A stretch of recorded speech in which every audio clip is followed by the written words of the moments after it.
with Lena, and they were working out, and I told Maritza that when I first met him or her, you'll find out in a minute, that I was a little bit apprehensive, and the Lord told me to go talk to them, and I'm really glad I did.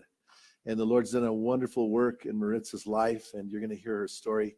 And so she's going to come up and share her testimony and just share what the Lord's done in her life, and hopefully you'll be able to get an idea. To look at things from a different perspective, because a lot of times we have a very narrow view of how we see things, and we don't understand how God is working, and yet God is still working. So come on up, Maritza, and share your story. Give her a warm welcome.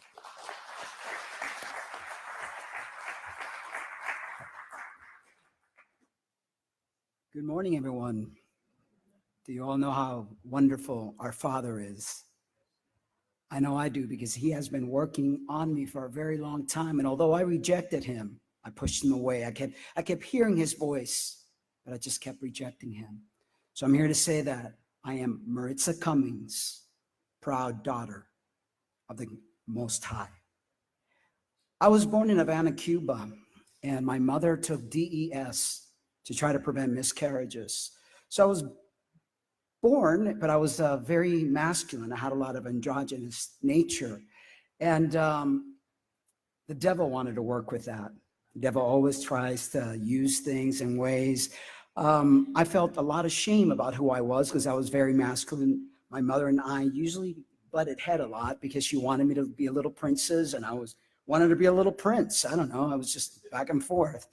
And it ended up creating a lot of problems between my mother and I. Although I love her dearly, I rebelled. In my rebellious, I went through a lot of issues as well, and I'm sure I know who to blame for those issues and those happenings. Satan loves to mess with us. He loves to mess with God's creation. And I was sexually molested from the time that I was 8 years old till the time I was 12. My household was a very abusive household. My dad was an abusive alcoholic. And he beat up on my mom, and sometimes I'd get whacked too. I'd try to get in the way to protect my mother. I grew up to try to be my mother's little protector, even though there was conflict. I started to get in the lesbian lifestyle, the LGBT lifestyle, by the time I was 13 years old. Remember, I was molested from the time I was 8 to 12, and I kind of experimented on other females. And I led a lesbian life till the time I was 38 years old. So I was 22 years in the gay lifestyle. During that time, I was addicted to crack cocaine, alcohol, pornography, masturbation, you name it, pot, all the things that the devil could throw at me, I did. And but that wasn't enough. The devil had another massive plan to undergo, and that was to try to get me to alter my sex. Of course, we know biology is unchangeable, but the devil puts stuff inside our heads and makes us believe that we could do anything. I could be a man. And I don't know if they have any pictures up there, but I would like, yeah, that was me, Mark Angelo Cummings, trans man on a mission. I took testosterone, which allowed me to build all that body hair, and now it's going to be, I have to go get a lot of laser to get all that removed. And I was very big, and I was very big in the trans community. I was trans man on a mission. I was on documentary shows like Maury Povich, Montel Williams. I did the entire circuit, Spanish circuit. I was well known. I wrote a book called The Mirror Makes No Sense. I wrote an album called Enslaved. You Google my name, you'll see a whole slew of different things. So the devil was having a good old time with me, and I was listening to him, you know, because I thought God didn't love me. How could God allow me to get sexually molested? How come God gave me this mother that didn't love and accept me the way I was? So I continued, and I got married. I don't know what other pictures we have out there. I got married to a biological female, and we were married for 11 years. And I wasn't satisfied, because deep down inside, I kept hearing God's voice. This is wrong. This is not the life for you. But I just kept ignoring him. The Lord then found a way, because God, he's got a sense of humor. He's like, he likes to work things magically in a sort of way. He put me together with trans women. So trans women that I was with had the biological things that men have. So all along, I was always afraid of the man's part. I was like, but then God placed a trans woman, kind of trying to fool me, like, okay, here's a girl, but have a thingy, you know. And I was like, okay, well, yeah. And I was like, oh, this stuff ain't so bad. You know, I wasn't afraid of it anymore. And then God kept working on me and kept working on me. The last relationship I had, we were married for 4 years, and I detransitioned because I wanted, they have 5 kids, and I wanted them to get their kids back into their lives. So I figured, well, maybe if I detransition, then your kids might see that this ain't so bad. And they didn't want to detransition for the first time, but I did. Then the second time around, they detransitioned. So we were presenting as a normal heterosexual couple, me as a woman, him as a man. And I was happy. I was so happy. God finally, I felt like, wow, this is how it's supposed to be. I felt normal for the first time in my entire life. And God touched my heart in ways that I can't even imagine. I got baptized, and I was so thanking God, but my ex wouldn't have it.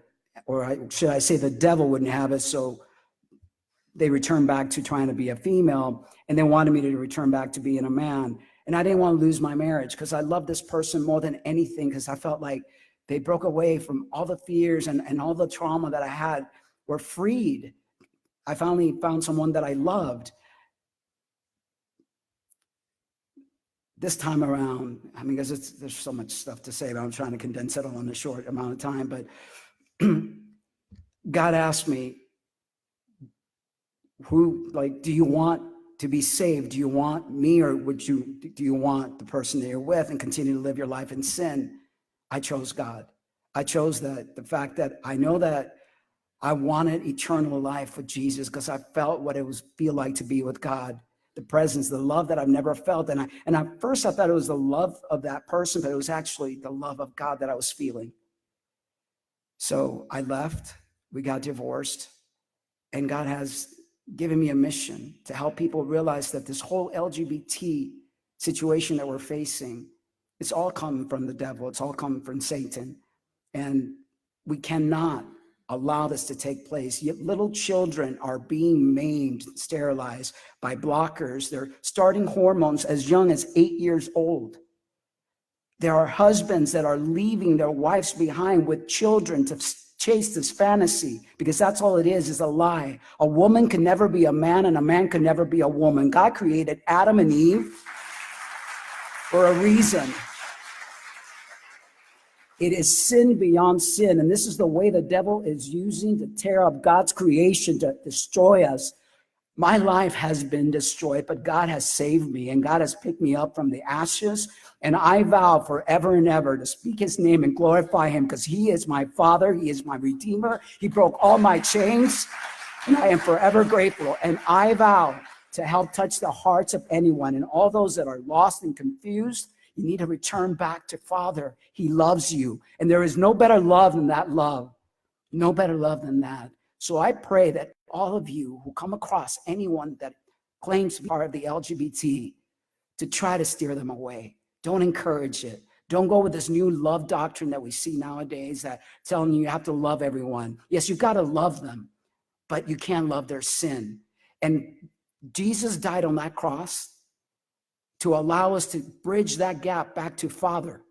But it doesn't mean that we're allowed to sin, because he clearly said, go sin no more. Thank you, guys. God bless.